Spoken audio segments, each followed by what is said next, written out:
আসুন আজ আপনাদের বলি একলব্যের কিছু অজানা গল্প, যা শুনে আপনারা হয়তো অবাকই হয়ে যাবেন। পারিবারিক বঞ্চনা, প্রেম, প্রতিশোধ, হিংসা, প্রেমিকাকে বিয়ের বাসর থেকে নিয়ে পালানো, এসব কিছু নিয়ে বলিউডকেও হার মানাবেন।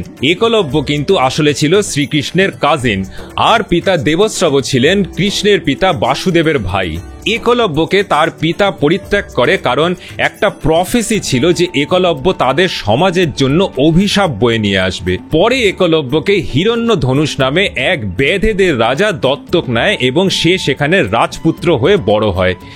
এরপর দ্রোণাচার্যের এপিসোড আমরা সবাই জানি, কিন্তু এর পরেও একলব্য কিন্তু হার মানেনি। সে তার বাঁ হাত দিয়ে ধনুর্বিদ্যা চালিয়ে গিয়েছিল। ওদিকে কৃষ্ণের প্রেমে হাবুডুবু রুক্মিণীর ভাই রুক্মী ছিল তাদের এই প্রেমের ঘোর বিরোধী। সে চেয়েছিল কৃষ্ণের আরেক কাজিন শিশুপালের সাথে রুক্মিণীর বিয়ে হোক। তখন কৃষ্ণ তার প্রেমিকা রুক্মিণীকে বিয়ে করার জন্য তাকে নিয়ে পালায় রুক্মিণী আর শিশুপালের বিবাহ বাসর থেকে।